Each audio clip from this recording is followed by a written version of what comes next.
Assalamualaikum warahmatullahi wabarakatuh. Jumpa lagi dengan saya dalam kajian antropologi politik. Kali ini kita akan lanjutkan kajian kita bab 11 tentang agama dalam relasi kekuasaan. Pertama adalah agama sebagai satu sistem kultural, yang kedua fundamentalisme di dalam agama dan karakteristik fundamentalisme di bidang keagamaan. Yang pertama dulu, religion as a cultural systems. Fokus kajian antropologi terkait dengan agama bukan dalam rangka apakah agama yang diyakini seseorang itu mengandung kebenaran, kepalsuan, ataukah kesesatan. Iya, jelas bahwa agama didekati secara antropologi dengan ragam non fikih lah, non doktrinal, non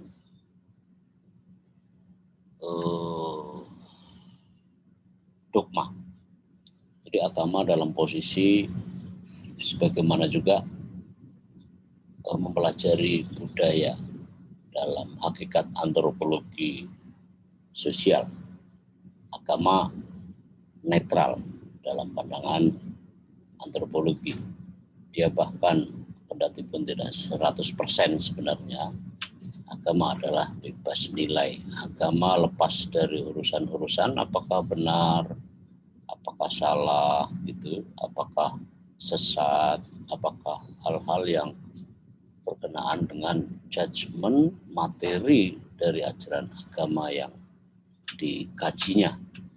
Jadi kalau Anda ingin belajar tentang bagaimana sholat yang baik, bagaimana mengimani Kristiani dan segala macam, tidak didapat dalam kajian-kajian antropologi.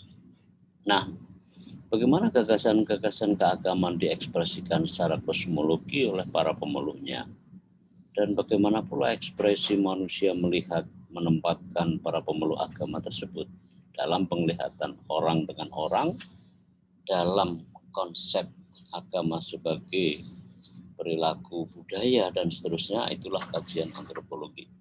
Antropologi melihat agama dalam posisi yang netral, tidak ikut memihaki maupun mengejudge satu dengan yang lainnya, dan dia tidak punya pretensi untuk membenarkan atau tidak membenarkan ajaran agama. Tetapi yang ada adalah bahwa agama didekati secara antropologi sebagaimana fenomena-fenomena sosial atau fenomena kebudayaan pada umumnya, sebagaimana juga antropologi melihat fenomena-fenomena materi-materi budaya lainnya. Nah, bagaimana alam semesta diorganisasi oleh para pemeluk agama dan sejauh mana peran mereka di dunia dalam kaitan dengan hubungan antar manusia dan kedalaman kebudayaan dalam cara melihat dunia. Gus, saya pikir adalah orang yang tepat untuk kita kutip di sini dalam satu kalimat yang sangat kita pedomani bagi para antropolog, bahwa agama adalah sebagai suatu sistem kultural. Antropologi, saya ingin tegaskan, meletakkan agama dalam dua pengertian. Agama sebagai institusi bercirikan. Pertama, keberadaan agama terorganisasi. Agama sebagai institusi ialah agama yang dikelola secara baik atau tidak baik, selayaknya kita mengenal pengelolaan sebuah organisasi. Apakah ya sebagaimana institusi agama dikelola secara baik, manageable, maupun bisa juga sebaliknya, karena agama adalah sebagai institusi. Agama ini memuat sistem kepercayaan dan ritual keagamaan diatur secara sistematis dan formal mapan. Mirip sebagaimana kita mengelola sebuah organisasi, maka agama dalam pendekatan agama sebagai institusi adalah demikian. Ketika seseorang keluar dari satu agama lalu orang mengklaim bahwa umatnya berkurang, maka ini adalah pendekatan agama sebagai institusi.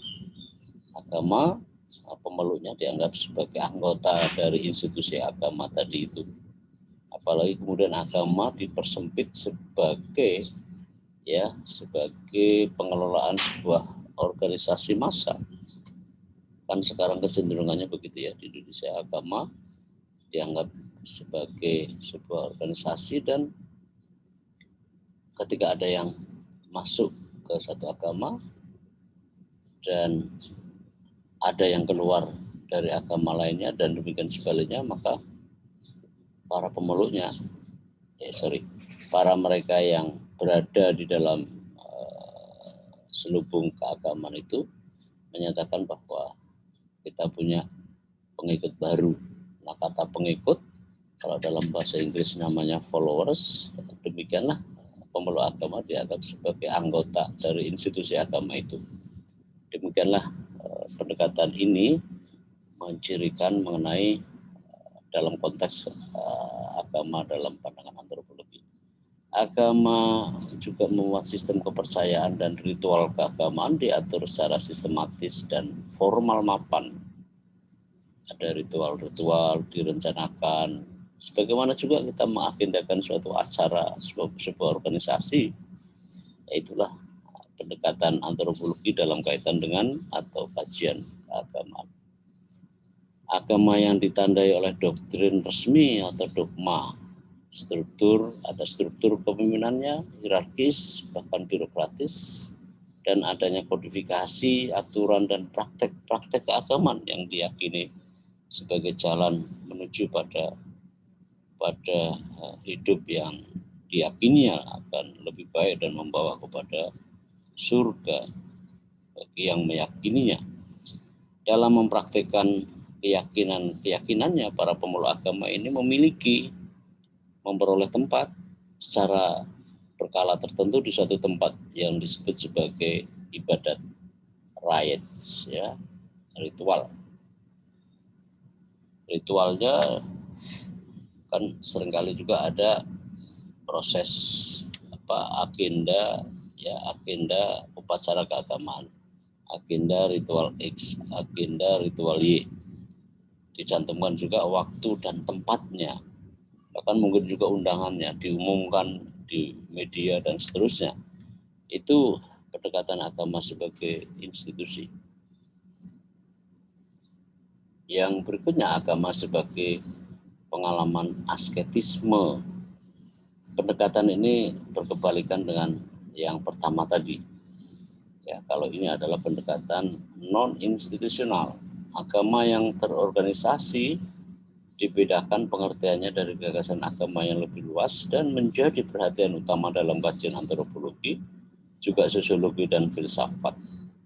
Agama dalam perspektif ini adalah didekati secara asketisme, sebagaimana gagasan Bill James yang menyatakan bahwa agama merupakan wilayah hakiki yang khas sebagai pengalaman manusia. Sentral pemikiran dari James menekankan bahwa kapasitas individual manusia yang satu sama lainnya tidak dapat disamakan. Mengapa? Karena pengalaman itu tidak mungkin disamakan. Cita rasa di dalam masing-masing pribadi itu sangat khas, yang boleh jadi ya respon stimulinya sama, tapi belum tentu responsinya sama. Kesamaan-kesamaan maupun keberbedaan itu tergantung pada sejauh mana kapasitas dari para pemeluk yang meyakini keagamaan ini. Karena keagamaan dalam konteks non-institusional adalah itu adalah sebagai konsep yang ilahiyah, konsep yang khas, konsep yang tidak sama betul karena pengalaman yang bersifat asketisme.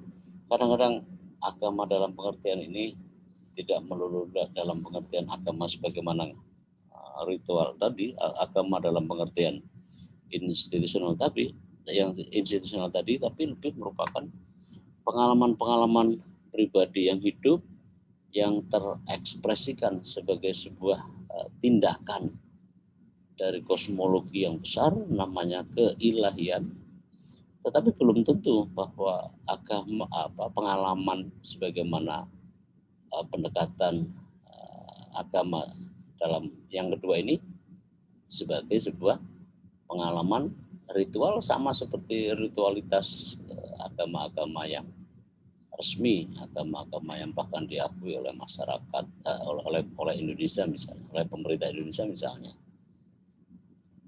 Itu berbeda sama sekali.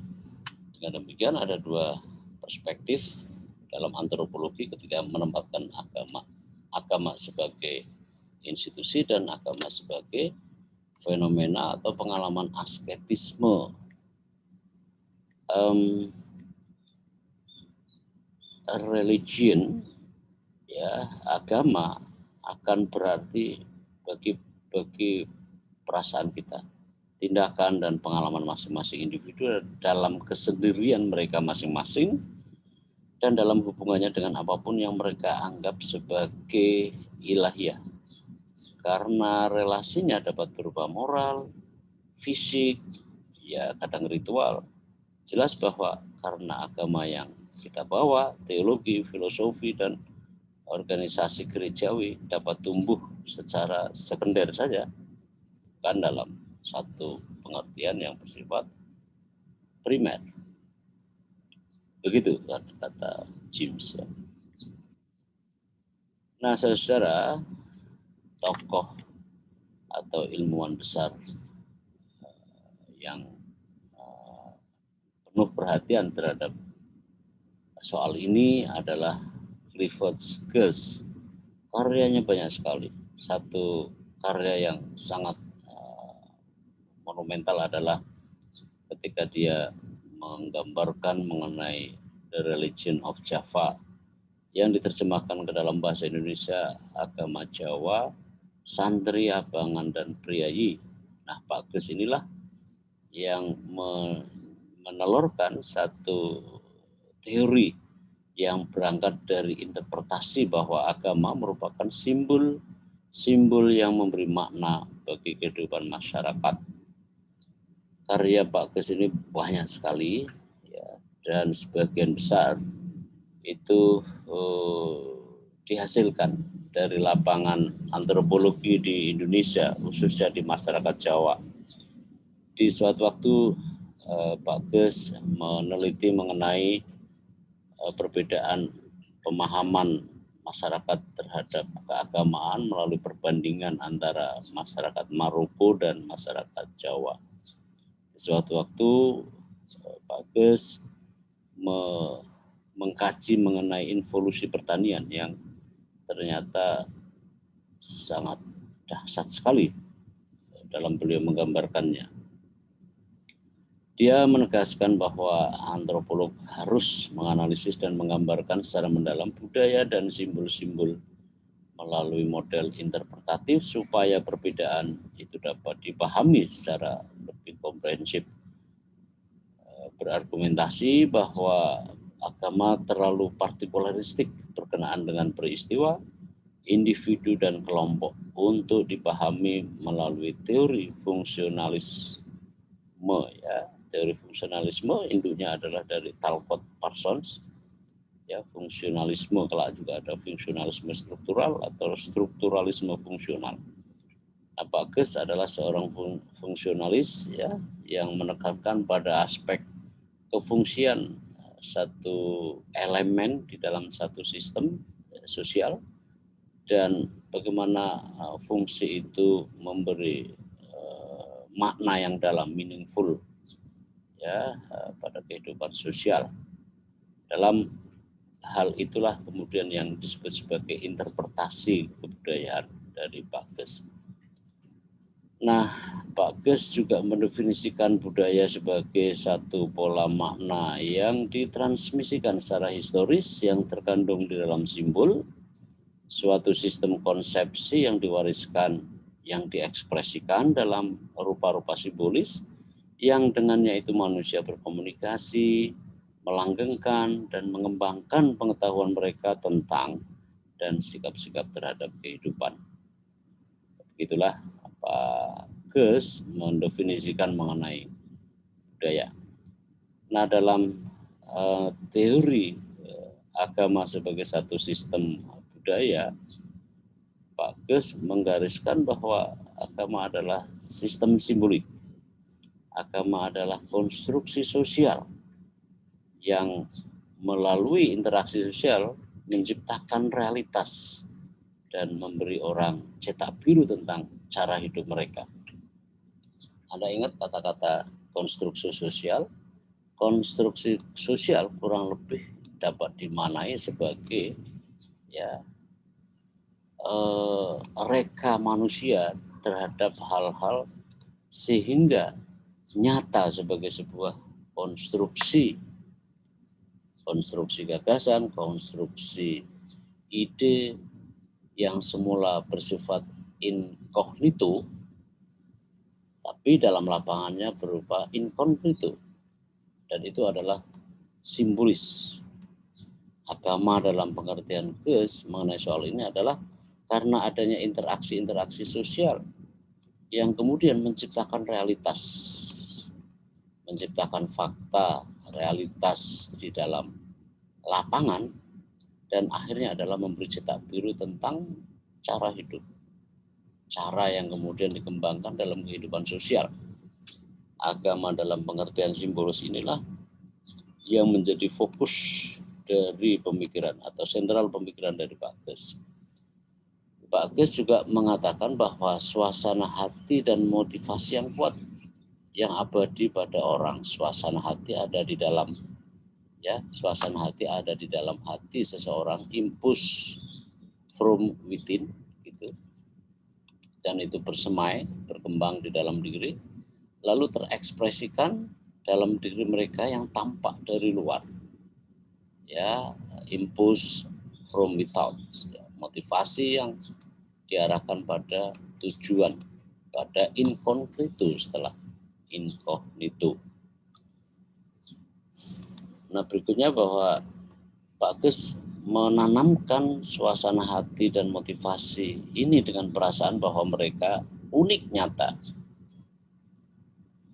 Maka kajian-kajian Pak Geus mengenai agama sebagai fenomena atau sistem sosial sama juga seperti menempatkan kehidupan sosial pada umumnya, ya, bahwa itu harus unik, kelihatan akan unik nyata di dalam setiap atau dipandang sebagai dalam hubungan antar manusia secara sosial.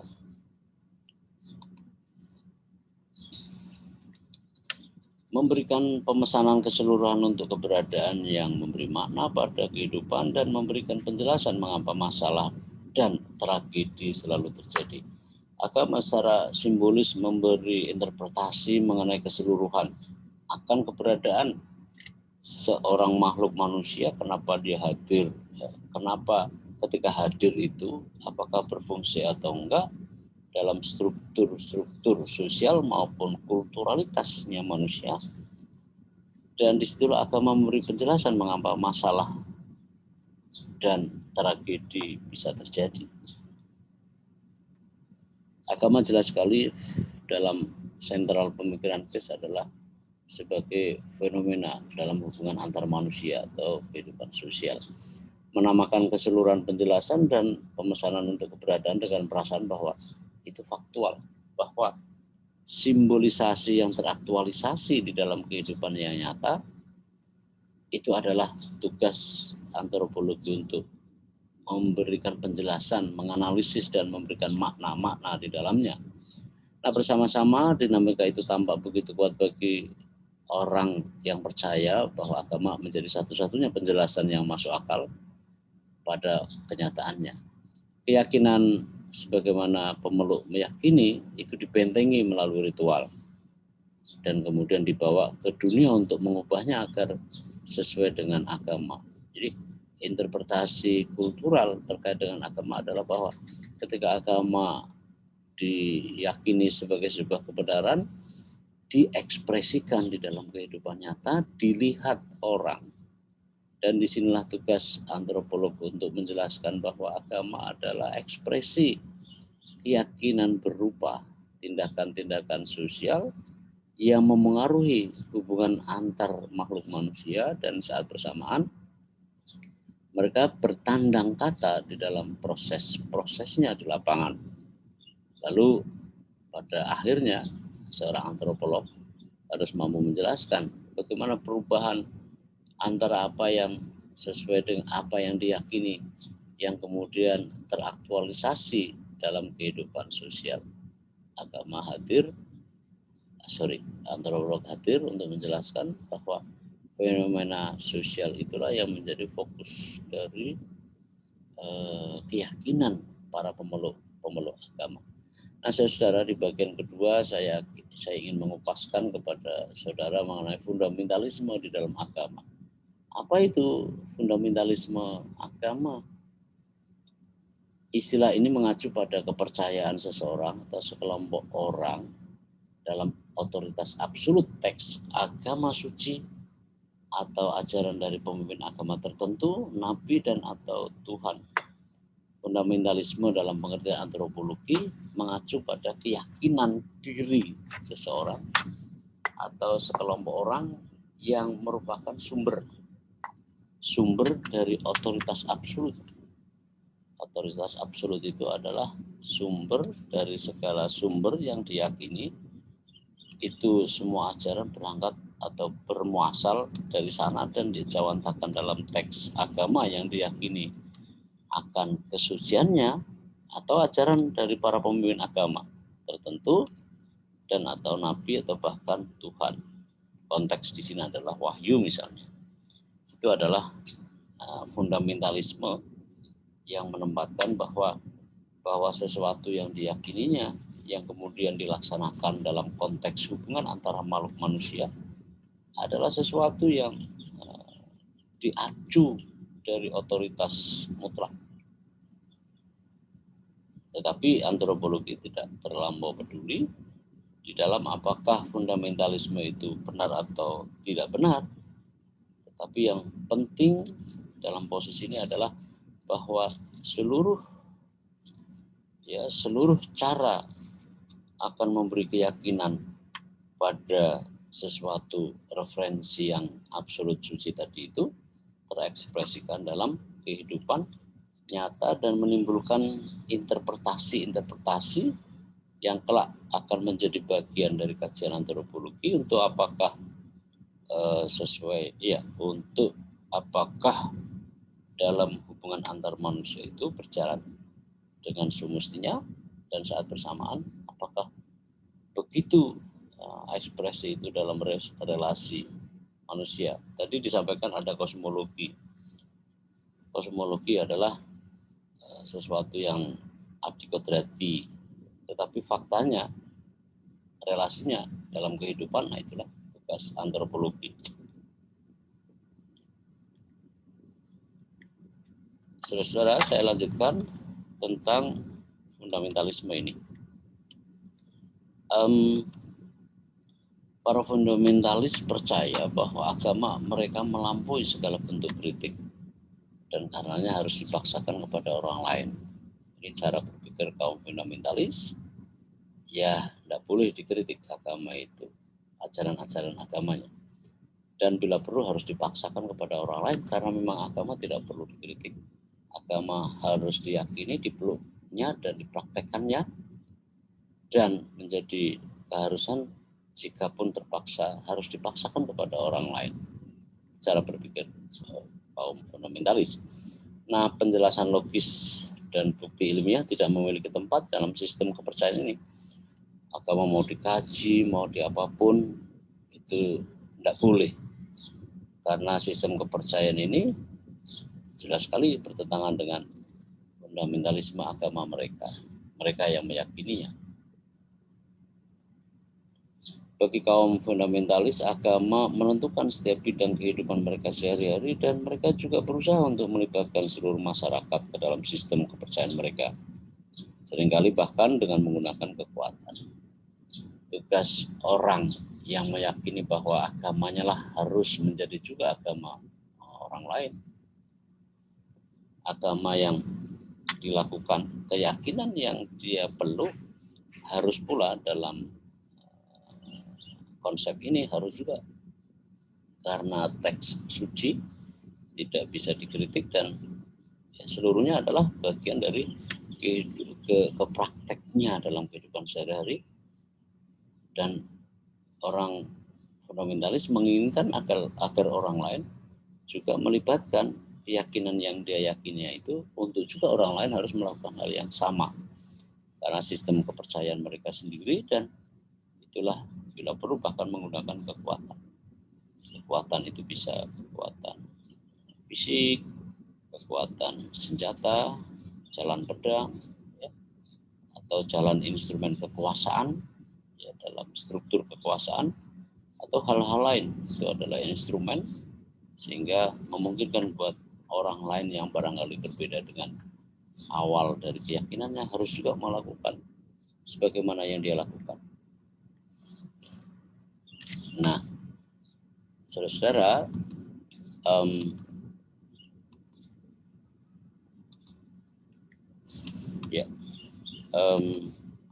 pada awalnya pengertian fundamentalisme dalam agama dimengerti sebagai sikap-sikap eksklusif saja dalam meyakini agama, teologinya, atau kebenaran kitab sucinya pada awalnya. Namun belakangan istilah fundamentalisme agama mengalami ekspansi metaforis hingga bahkan ke domain lain, ke ranah lain.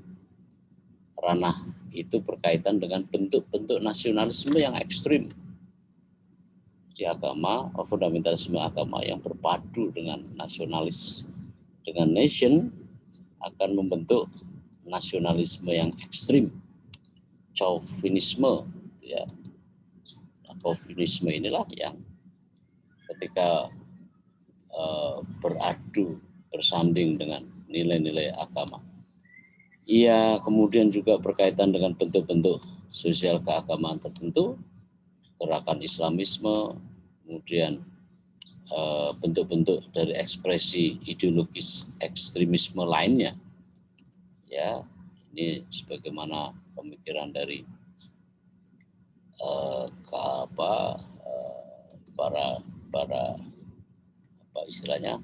para penulis, pengkaji dari fundamentalisme. Nah, satu pendekatan antropologi mencari unsur-unsur umum di tengah kasus-kasus yang tampaknya beragam.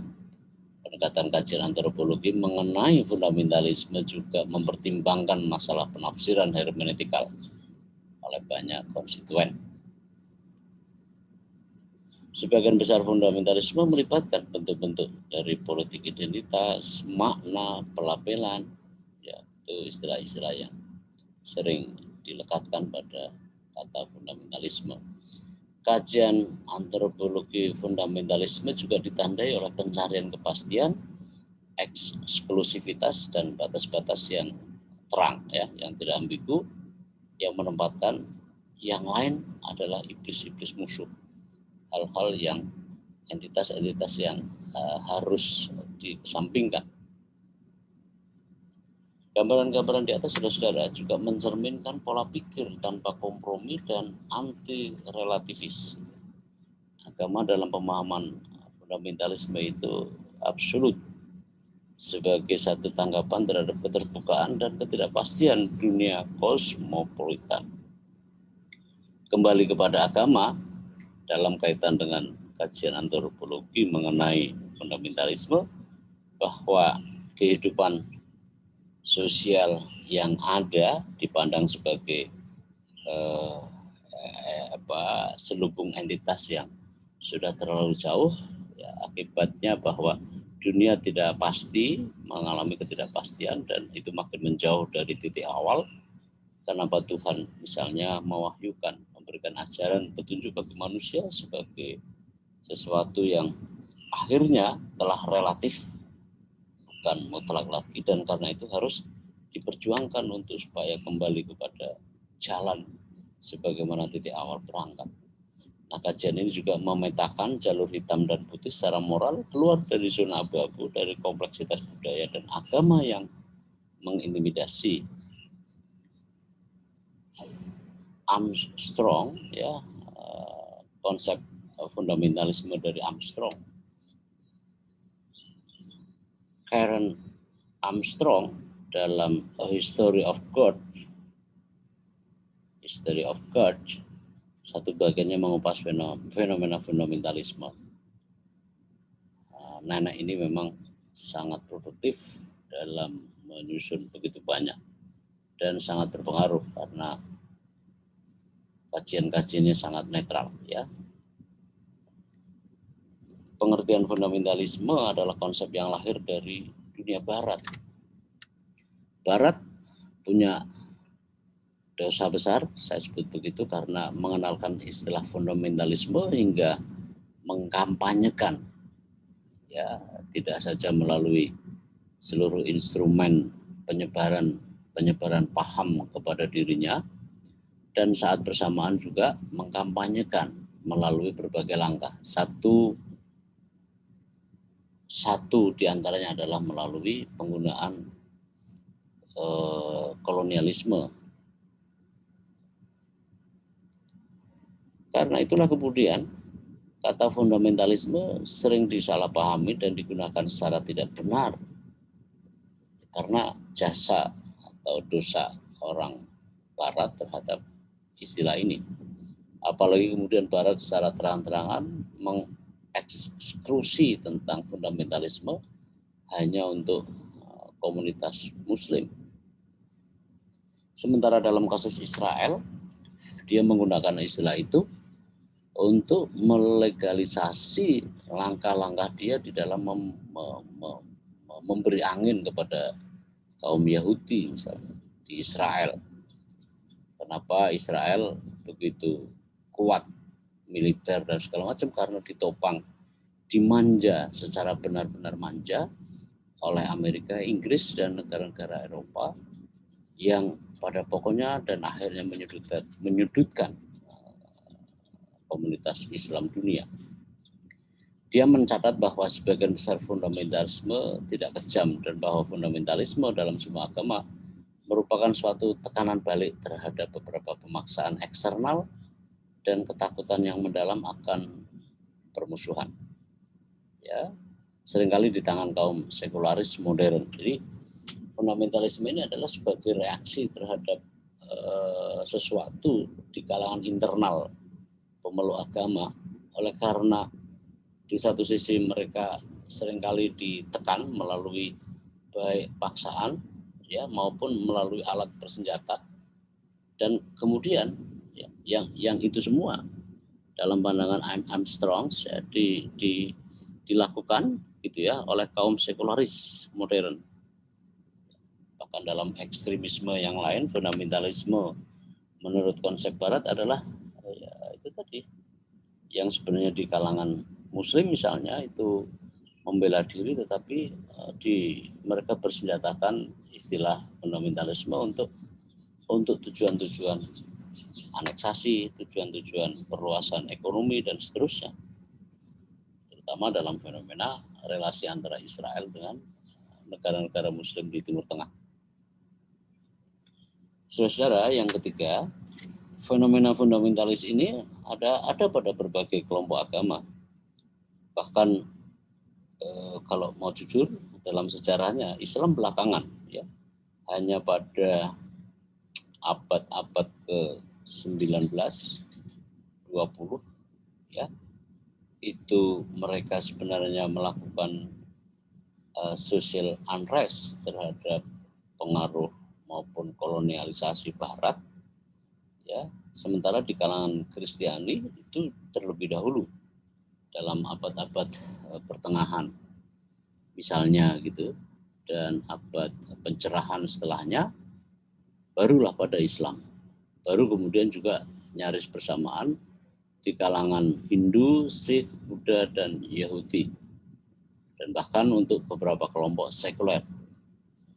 Thomas Tamaki misalnya dalam buku Against Religion menyebut Kesamaan yang saling menyilang, kemiripan keluarga dalam keyakinan, nilai, dan sikap dasar tertentu yang menjadi ciri dari berbagai fundamentalisme kelompok agama. Ya, jadi agama ada kesamaan karakter di internal masing-masing agama, dan saat bersamaan itu saling menyilang dalam kemiripan rumpun istilah, rumpun konsep dalam pengertian agama. Nah, saudara-saudara, mulai nomor 1 sampai ke beberapa nomor berikutnya, saya akan sampaikan tentang ciri-ciri atau karakteristik dari fundamentalisme dalam seluruh agama yang saling silang tadi itu menurut Tamaki. Mereka, nomor 1 ya, mereka adalah kontramodernis. Fundamentalisme ini memanifestasikan dirinya sebagai upaya oleh orang-orang percaya yang terkepung. Kadang-kadang fundamentalisme berada pada satu situasi, ya, dipicu oleh pada suatu situasi, dikelilingi oleh modernisme, tetapi dia merasa asing dan tidak setuju karena dalam pandangan kaum fundamentalis, ya, mereka itu adalah orang-orang yang terkepung. Oleh karena itu kemudian dia mencari perlindungan mereka dalam mempersenjatai diri mereka dengan identitas yang berakar pada masa lalu, dan identitas ini diperankan dalam upaya untuk memulihkan masa lalu yang emas gemilang tadi itu. Kadang-kadang kaum fundamentalis adalah orang yang ingin memotret masa lalu, potret masa lalu untuk diterapkan pada masa kini, yang masa lalu itu digambarkan sebagai penuh kejayaan, penuh keemasan, dan dunia yang sudah jauh ini dari titik awal perjalanan peradaban ingin dikembalikan pada masa keemasan tadi. Yang kedua adalah umumnya asertif, gegabah, dan seringkali melakukan kekerasan. Misalnya begini, ini untuk melihat bahwa bahwa fundamentalisme tidak melulu dari komunitas Islam adalah tentang penghancuran Masjid Babri oleh fundamentalis Hindu di India pada tahun 92 berakibat pertumpahan darah. Yang berikutnya, klaim hak kaum fundamentalis Yahudi terhadap tanah Alkitabiah di tepi barat berakibat pertumpahan darah. Militansi, ancaman, intimidasi, dan kadang-kadang kekerasan dari pihak Kristen Amerika misalnya. Ini untuk menunjukkan bahwa fenomena fundamentalisme itu adalah universal pada semua agama. Misalnya di peristiwa di India pada tahun 92, masjid yang sudah ratusan tahun peninggalan penguasa Muslim di India pada waktu itu karena di situ dibangun gitu ya, yang menunjukkan keyakinan adanya simbol-simbol bahwa dulu adalah tempat di mana para orang yang dianggap suci berada di situ. Fundamentalisme Yahudi di Masjidil Aqsa melihat bahwa di situ dulu ada kuil dari Sulaiman, ya, Solomon gitu ya, dan di situ ingin merobohkan Masjid Al-Aqsa, ya, dan ingin membangunnya sebagaimana kuil yang dia yakini begitu. Yang sekarang atau belakangan dalam beberapa pekan yang lalu, Hamas dan Israel berada dalam dua kubu untuk saling menyerang begitu. Tapi sebenarnya kan tanah Palestina itu tanah mereka yang dicoba untuk diambil oleh Zionis. Kendatipun begitu, orang Yahudi tidak selalu pro. Ya. Ada beberapa ilmuwan seperti Michael Foucault gitu ya, yang pro kepada Israel. Tetapi juga ada orang Noam Chomsky, ya, sangat netral. Ya, bahkan Albert Einstein itu tidak setuju dengan Zionisme karena itu mengkampanyekan kekerasan dan itu adalah hak milik kaum Palestina yang direbut paksa oleh Zionisme dalam gerakannya itu. Yang ketiga, kaum fundamentalisme ialah memberi karakteristik dirinya dengan orang yang terpilih, orang pilihan, orang yang terselamatkan, gitu ya, dari hal-hal yang merusak kehidupan asli dari apa yang dia yakini, yang masa lalu itu sudah benar, tapi karena proses modernitas kemudian nilai-nilai sebagaimana keyakinan itu tergerus. Itu nomor 3. Nomor 4, tanda-tanda pembedaan publik diperlukan untuk mempertahankan rasa superioritas dan identitas khusus mereka. Mereka kemudian menandai dirinya dengan beberapa simbol ya, yang dikenakan maupun perilaku-perilaku tertentu yang agak khas dibandingkan dengan mereka, dan mereka merasa bahwa superioritas itulah identitas khusus mereka dibandingkan dengan yang lainnya.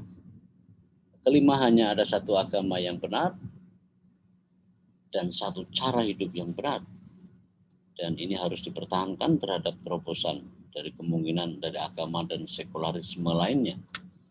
Pluralisme agama adalah masalah bagi fundamentalis. Ya. Kaum fundamentalis, apakah Kristen, Yahudi, Islam, akan atau yang lain-lain, ya akan menerima semua, tetapi itu hanyalah menjadi satu kebenaran yang eksklusif. Ciri kelima.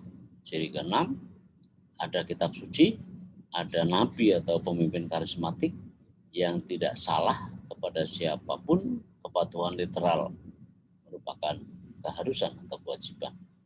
Kitab-kitab suci India, Veda dikatakan mengandung kebenaran ilmiah dan spiritual.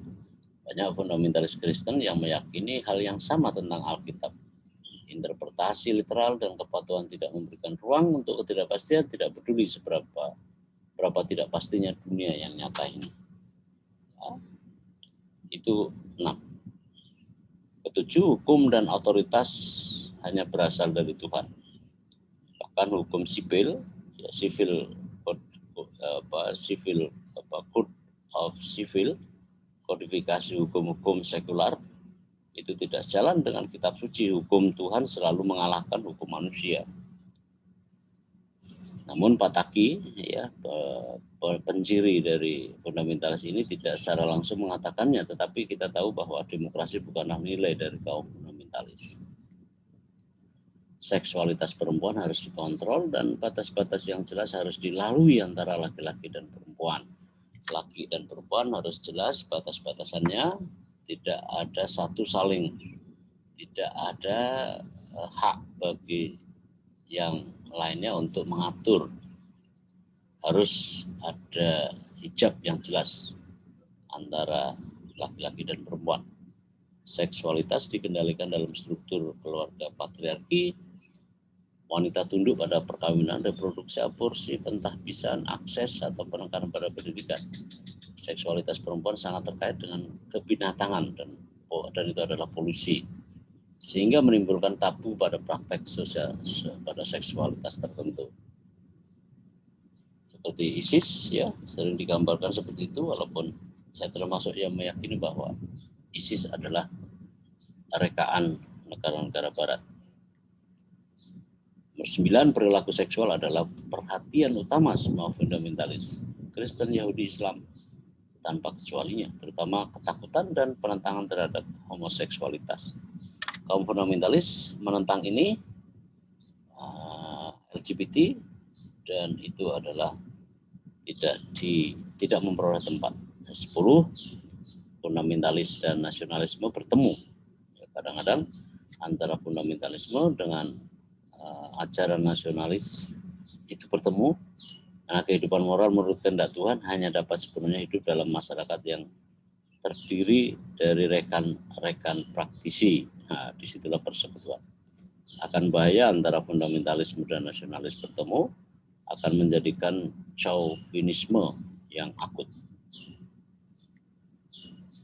Nah, saudara-saudara, ekspresi kaum fundamentalis yang dikenal luas dan ilmiah dibagi ke dalam 2 tipe. Toleransi kekerasan, ya, ialah sikap mendiskriminasi dan tidak memanusiakan kelompok-kelompok keluar, ya, kelompok-kelompok luar. Aspek fundamentalisme agama yang paling berbahaya, ya, yang paling berbahaya memanifestasikan dirinya dalam intoleransi yang keras. Intoleransi kekerasan melibatkan penggunaan langsung kekerasan fisik dalam mengejar misi keagamaan yang ditentukan secara substantif, termasuk misalnya ada yang memperkenalkan untuk membunuh dan menghancurkan. Ya, dalam dua tipe toleransi kekerasan itu yang pertama, lalu intoleransi non kekerasan. Ya, intoleransi ini mengacu pada identifikasi diri yang ekstrim dengan agama tertentu, seperti di Burma, ya, pada yang dimuat di media-media internasional juga dalam rangka seperti ini. Yang pertama, bahkan bukan yang ini, ya. Dunia diyakini berputar di sekitar norma agama, dan apapun agama itu mengatakan dianggap sebagai final. Agama adalah sesuatu yang final, dan karena itu harus ditegakkan. Tetapi meskipun norma agama dalam hadis akhir secara subjektif, penyerahan yang tidak dipertanyakan untuk interpretasi ini adalah tipikal dan tidak ada penyelidikan lebih lanjut yang dipandang perlu. Saudara-saudara, beberapa hal itulah yang ingin saya sampaikan. Ini adalah sekedar perangsang dari kajian yang lebih mendalam, dan jika ingin merunut kembali atau ingin mendalami referensi ini adalah tersedia buat saudara. Saya ingin ingatkan, jika ingin mengutip sebagian atau seluruh dari materi ini, harus dikutip sumbernya supaya tidak terjadi pelanggaran terhadap kaidah-kaidah di dunia akademis. Sampai jumpa. Terima kasih. Assalamualaikum warahmatullahi wabarakatuh.